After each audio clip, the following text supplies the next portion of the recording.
How's it going, everybody? Max and Sean here. Recently, I had the chance to go check out the DayZ, and we put up some gameplay clips, some trailers. You guys obviously had a very positive response about it, so I wanted to give you a little more context for what you saw. And to help me do that, I brought Sean here because he's played the DayZ, which is kind of like the DayZ, which I've never played, so I thought, you know, we can do a little back and forth. Sure, absolutely. So having not played DayZ, tell me about mission structure. Well, that's the beauty of DayZ, is that there's no structure to speak of, really. The whole point is that you're on this open world, this island, and you're just trying to stay alive. Okay. There's zombies out there who are trying to kill you. There's a whole bunch of other player characters out there who are trying to kill you. The zombies want to kill you because you are a zombie. Yes. Wait, no. Because they are zombies. And you're a human. The players want to kill you because there's a finite number of resources in the world, and everybody else wants what the other person has. Okay. So there's really no missions or structure really at all. The beauty of that game is that it's just super open-ended. Well, in the DayZ, it's a little bit different. Okay. There are missions, but all of the missions are user-generated. Oh, okay. So outside of the game, there's a system, a tool you'll be able to use that wasn't in the build I saw, unfortunately. But you'll be able to go in and sort of set mission parameters and put them up on like a mission board that other characters can then log in and they can choose a mission off of that board. So he gave me some examples like, you know, basic stuff like go out, collect 10 of these items, and then once you've done that, you know, turn them into me, and then I'll give you some sort of cash reward or something like that. Okay. Some of the more devious examples he gave were like, people would create a mission that's like, hey, I need a bodyguard to help me get through these woods, because, you know, there's like zombies and stuff out there. Oh, right, yeah, I need, you know, some protection. So the bodyguard comes, they team up, go out into the woods, what does the guy do? Boom, hits him in the head with a hatchet, takes all this like gear and guns and stuff. So there's not really a system to govern that sort of deception, so you have to be a little careful about which missions you decide to take on. Okay, so there's an element of that in DayZ in the sense that every relationship you have is shrouded in an air of mystery, because everybody out there could potentially be trying to kill you secretly in 5 minutes, and you never know. That's interesting. Well, the DayZ definitely has the secret assassin aspect to it. Right, yeah.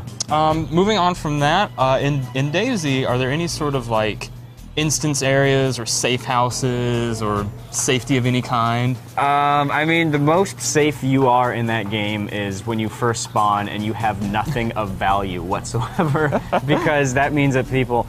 yes, there are people who are going to try to just pick off like the people who are fresh spawns, because it's like shooting fish in a barrel. But at the same time, you have nothing of value and nobody wants to kill you yet.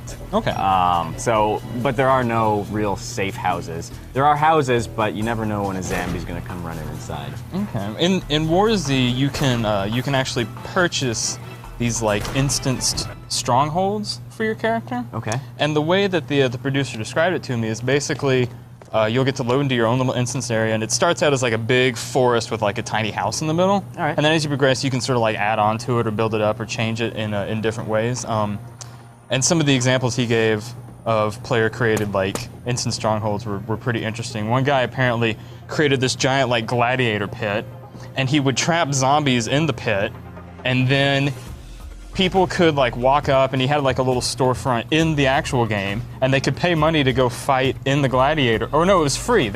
For free, they could go in and fight the zombies in the gladiator pit and like win prizes. And then if they wanted to pay money, they could be a spectator and watch other people fight in the gladiator pit.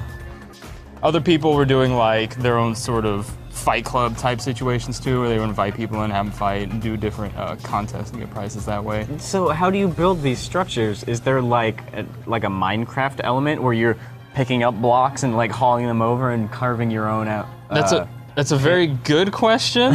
Right now, since the game is in like such an early alpha phase, I imagine it was just going in and like changing some code to make that happen. Oh, okay. But no, there wasn't any sort of like terrain deformation or Minecraft element that I saw, but apparently there will be some flexible tools in there with how you can customize your space. Can I lure people in to fight zombies and then be like, oops, the ladder disappeared, you're stuck in there forever, also here's 30 more zombies? Maybe. I mean, it is up to the player to move in at their own risk. I mean, the game isn't forcing to do it. Sounds like fun. And then the last thing I want to talk to you about is combat. Combat, okay. How is combat handled in DayZ? I mean, it's a first-person shooter built on the Arma 2 engine. So it's got that sort of like realistic military weaponry aspect to it. I haven't played in a few months, actually. Since I last played, I believe they patched in melee weapons and things like that. But yeah, I mean, it plays like a first-person shooter, really.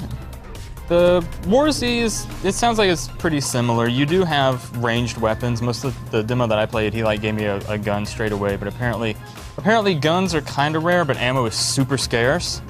But you also have, everybody starts out with a giant mag light, and you go around and you can bash zombies with your mag light if you want. That's pretty sweet. Everybody will at least have some sort of melee weapon, and then you can find like baseball bats and other things to use.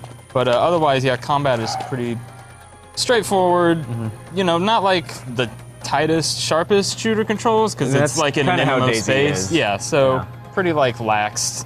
Looking over my notes, there was one more thing I wanted to add. There are time capsules, which I thought were kind of neat. And basically, they're super cheap to buy, but you get one, and you can write a note and put it in the time capsule and then leave it on the ground in the environment, and it'll be like a permanent fixture that other characters can come by and like open it up and find your note.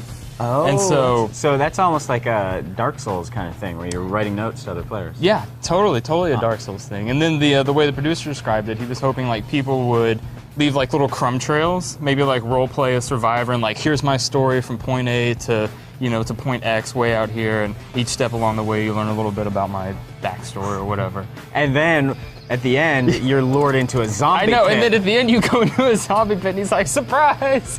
Give me all your stuff. So yeah, hope that gives you guys a little bit of a better idea about what the DayZ is about. It looks, what I saw was like super early, and what they're showing in those trailers and stuff is super early, but the concepts behind it sound really interesting. Is it called the DayZ or just DayZ? I believe, that's also a good question. I think it is just DayZ. Okay, because you're alternating here. Am I switching back and forth? Yeah. I'm pretty sure it's DayZ, but don't quote me on that. Okay. But obviously you can go on GameSpot.com, find more videos and trailers about it, and we'll be sure to bring you more coverage about the game as it becomes available.